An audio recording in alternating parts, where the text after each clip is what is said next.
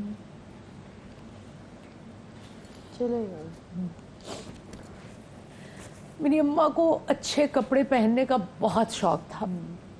وہ وقت ایسا تھا کہ وہ سب کی ضروریات پوری کر رہی تھیں.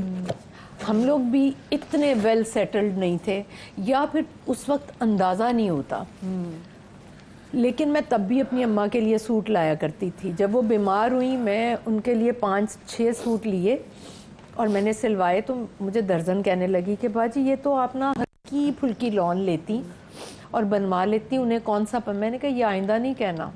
یہ میں نے ان کو سیزن کے پھل پسند تھے. ہر انہوں نے 2 سیزن کے پھل کھائے, کیونکہ وہ اینڈ میں بیمار ہو رہی تھی, سال ختم ہو رہا تھا, وہ پھل اور اگلے, کیونکہ ان کو وہ میش کر کے تو اس میں دیتے تھے. میں نے ان کو چیریز, میں نے ان کو آم, کیلے, سیب, سب چیزوں کے میں نے جوسز بنا کے, تو میں نے کہا بھلے ذائقہ نہ آئے, میری ماں یہ کھا رہی ہے اس وقت, تو مجھے تسلی ہے. تو مجھے ایسا لگتا ہے کہ ان رشتوں کے لیے جذباتی ہونے سے زیادہ آپ یہ سوچیں کہ ان کے لیے کمفرٹ اور آپ کے بعد کے ریگریٹس کتنے کم ہو سکتے ہیں, وہ کریں آپ. بالکل بالکل. اچھا, آپ نے اپنی امی کی کوئی ایسی چیز جو ہر وقت آپ ساتھ کیری کرتی ہوں یا سنبھال کے رکھی ہوں؟ ویسے تو امی کی ہر چیز ہی معتبر اور لٹرلی تبرک کی طرح بن جاتی ہے ماں کے جانے کے بعد نا اس کی. اچھا, میرا مطلب میری ماں جب گئیں, وہ میں دبئی جا رہی تھی, تو پتہ نہیں ان کو کیسے لگا, وہ ایک دن آئیں تو انہوں نے اپنی پوٹلی پکڑی ہوئی زیور کی, تو میرے پاس آئیں. وہ مجھ سے مشورہ کیے بغیر کچھ نہیں کرتی تھی.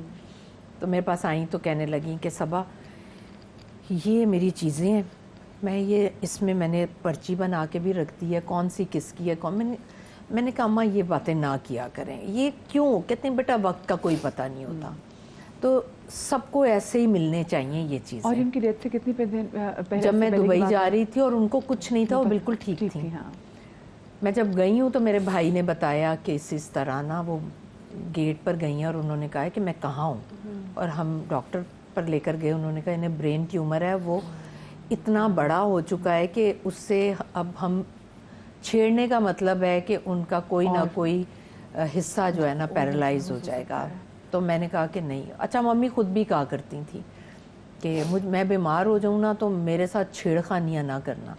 اور ان کے نا ہارٹ بائی پاس بھی ہوا تھا, انہوں نے ایسا سروائیو کیا بائی پاس سے, اپنی ول پاور سے نا انہوں نے خود کو کھڑا کیا, اور ماشاءاللہ بڑی انہوں نے ہیلدی لائف گزاری, جان ماری. بہت مشکل ہوتا ہے بہت.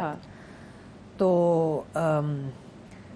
جب پوٹلی لے کر آئیں, ہاں پوٹلی, تو میں نے ویسے ہی وہ رکھ دی. جب ممی کی ڈیتھ ہوئی اس کے بعد سب نے, میں نے کہا یہ ممی کی چیزیں, سب نے کہا کہ یہ بعد میں دیکھیں گے. میں نے کہا جب اتنی بڑی حقیقت ہم نے فیس کر لی نا, تو یہ چھوٹی چھوٹی چیزیں جو ہے نا یہ کر لینی چاہیے. تو میں نے وہ چیزیں, بڑی بہن بھی تھی اور پھر رسپانسبلٹی بھی بالکل, اور ممی نے میرے سپرد کی تھی, وہ میں نے جو پڑھا وہ اس کے مطابق سب کو چیزیں میں نے دے دی.